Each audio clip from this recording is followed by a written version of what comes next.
Good morning, YouTube. Today we're going to continue working on the Project F430, getting it ready to be sold to one of you at auction. And today we're going to change out the gearbox oil. And of course, we got the shop dog Moses. He's going to help me work on this car. So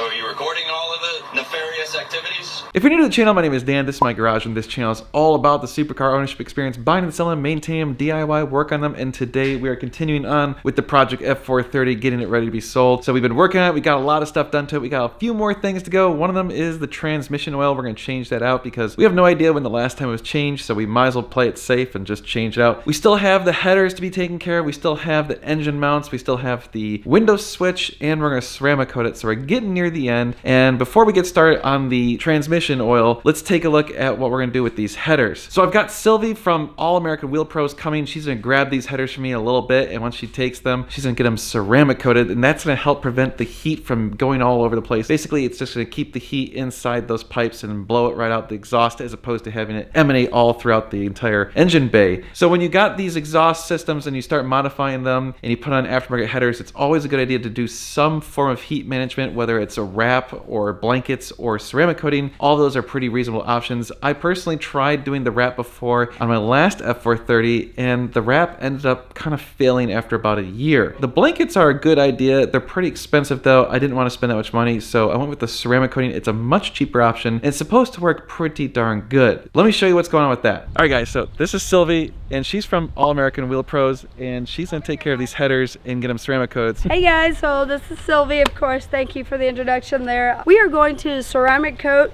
these great headers, and the reason we're doing that is to protect the header. Of course, you know, headers change colors as the heat comes about, so we're going to ceramic coat them, make them look really good, so that when we install them, they always look slamming. Come see us sometime. We are All American Wheel Pros. We fix bent wheels, cracked wheels. We powder coat anything metal. We also specialize in heat protection, such as ceramic coatings. We look forward to serving y'all. Y'all be great. Stay safe. See you later. Thank you. Okay, so Sylvie will have those back to me in a few days. Once she does, we're gonna put those in the F430 and get this car all set. As you know, these headers are probably broken. We can hear it ticking when you first start the engine, and you can hear it ticking at high RPMs. That's generally a sign that these headers are broken, and pretty much with these Ferrari F430s, they are guaranteed to have the headers break. It just happens. They suck. The design's terrible, and even if you replace them with more OEM headers, they're just gonna break again. So you really need to go with aftermarket stuff. So that's why we chose to go with these FabSpeed headers, because I think they do a really good job. FabSpeed's been around for a while. They do a lot of cool stuff. They make a lot of cool performance parts for a lot of cars. And also, they're hooking you guys up. So if you go to FabSpeed's website, buy any of their stuff, and use the code NGS15, they're going to give you 50% off your order. So that's pretty awesome. That's a good deal. And they probably have parts for your car. So they don't just do Ferraris. They do Ferraris, Porsches, BMWs, all sorts of stuff. So go check out their website. I'm sure you probably already know about them. Mo has already assumed the proper working position for the shop dog, which is laying there doing nothing.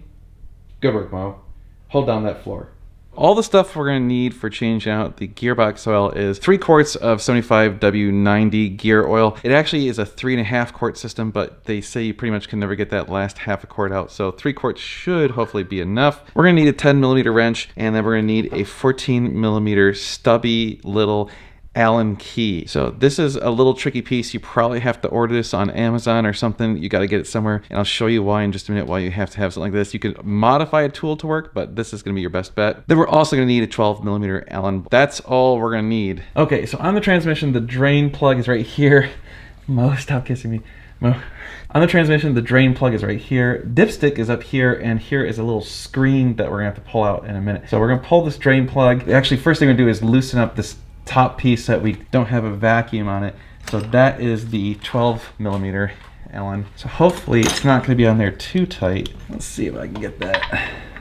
Oh yeah, there. Now that we got that loose. So the reason we need this 14mm Allen key is because the drain plug is right here, and you pretty much can't fit anything in this little spot. So it's tricky. What we do is we slide a wrench over the key, and then you can get the key in that. So you can see nothing's really gonna fit right there. So it's usually on there really tight. So I'm gonna do the double wrench method. Mo, get out of the shot. You're ruining the shot. There. Okay. Should be able to get the drain plug. There we go. Yeah. So it actually looks pretty clean, but we didn't know what condition it was in, so we just had a guess, and unfortunately it looks like we guessed wrong. Looks to be pretty good shape. We'll unscrew this top plug a little bit, give it some more air so it's not such a vacuum. There we go. And while we're doing this, we're going to clean up this plug, and interesting enough, I didn't see a crush washer. Is there one stuck in there? Oh, there is. There we go. Got the crush washer. All right, while that's draining, which is going to take a while, we're going to pull off this little screen filter. So this is just a little 8mm, and once we get this loose, sometimes you have to kind of jar it with a screwdriver. It's got to pop out. Just kind of pop it in there. There we go.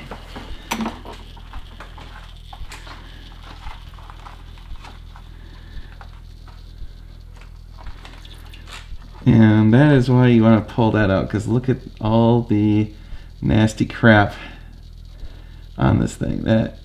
Yeah, that was going to be in this transmission for a while. Yeah, so we're going to clean out all this garbage. All right, we cleaned up this little filter, so no more garbage that was on it. I don't know what that was. So we're going to pop that back in. Get it right in the right spot there. Tighten that back up. Primo. Don't need to tighten it too tight. That's probably pretty good on draining. So drain plug has a magnet, so you're gonna want to make sure that you clean the drain plug really well and get all the shavings and metal crap off of it. So we're gonna put that back in. Since we're not gonna be able to get a torque wrench in there, we're just gonna have to guesstimate. So we want it to be tight enough to seal that crush washer. So we're gonna put it fairly tight since this is a short wrench. I'm gonna put an awful lot of might into it. Yeah, I can there, feel the crush washer start to compress. That's what we want. Okay, so I've got a funnel with a hose going all the way down to the fill hole. So that's the top hole that actually had the dipstick. So we're gonna fill from up here. So we're gonna add 1 quart, check it, add another quart, check it, and then probably be really careful adding that 3rd quart to make sure we don't overfill the transmission. Adding my 2nd quart. So we're gonna pull out the fill tube for a second, and we'll check the dipstick and see if it's got anything on it yet. I believe you're supposed to actually check it while it's hot, but we just want to get it close. Anything on the stick? All right, it's at the absolute bottom of the stick. It's right there. So we need to add more. Okay, we added a bit more. Let's see where it's at on the dipstick.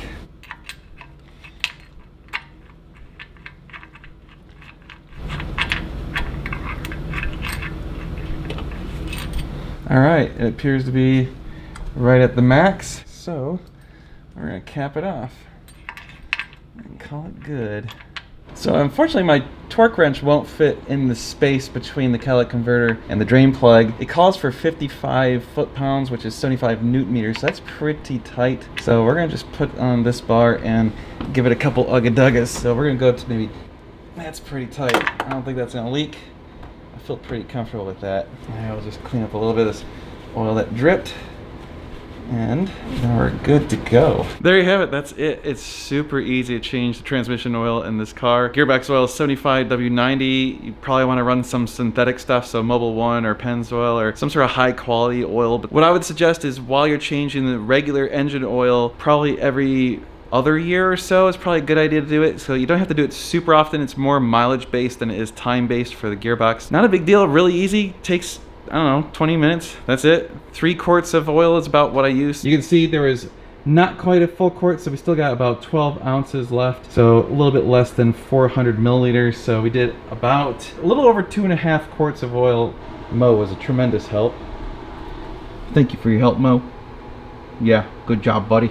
Held down that floor really good. So I'm just waiting for some more parts to come in so we can continue work on this car. So we've got the window switch and the engine mounts on order. They should be here early next week, and we'll get those in there. And then of course the headers are out getting ceramic coated, so once those are back we'll put those in, and then we're going to ceramic coat the car with some Avalon King Army Shield 9, and then it's ready to roll for you guys. So again, if you're interested in buying this car, go to my website, normalguysupercar.com. From there you can go to the auction and register to bid. It costs $10 to bid. It's non-refundable. At the end of each day, whoever is the top bidder, I'm going to charge a $500 security deposit that is non-refundable unless you get outbid. If you get outbid, then I'm going to give that back to you. However, if you win the auction, I'm keeping that whether or not you decide to buy the car. That way it's going to keep it fair and honest for those people who are actually interested in buying this car. Also, don't forget, Thursday, April 23rd at 8 p.m. we're going to do a live broadcast because this auction ends at 8:30. Those of you that want to participate, come join us then. You can watch the auction conclude and we can discuss the car at that time. We still have the Slip Low Scrape Guard contest going on, so until I hit 55,000 subscribers, all of you that are members, sign up to the email list or buy any of my merch and you're automatically entered to win. Once I hit 55,000 subscribers, I'll be giving away a kit of the Slip Low Scrape Guards to one of you. But in the meantime, if you want to buy some of those, go to bit.ly/NGSscrape and use the code NGS10. They're going to hook you up with 10% off your order. They're awesome. I've got them on the 458. I've already scraped many times. They're already protected bumpers, so it's a good idea to get them, and they're way cheaper than the other options out there. Go do that. They're flexible and easy to install. So don't forget, once this car sells, we'll be doing another project car. So if you happen to stumble across a cool supercar that would make a good project, submit that car on my website, normalguysupercar.com. Go to the submit a project car link. And if we choose your car, we're going to split the net profits once we sell it with you 1/3. All right, you guys, thank you so much for watching. You are amazing. I do appreciate when you guys do watch and subscribe and share these videos. So thank you to all of you that do help me keep this channel going and keep it growing. We have tons of car stuff coming your way. You're going to want to stay tuned.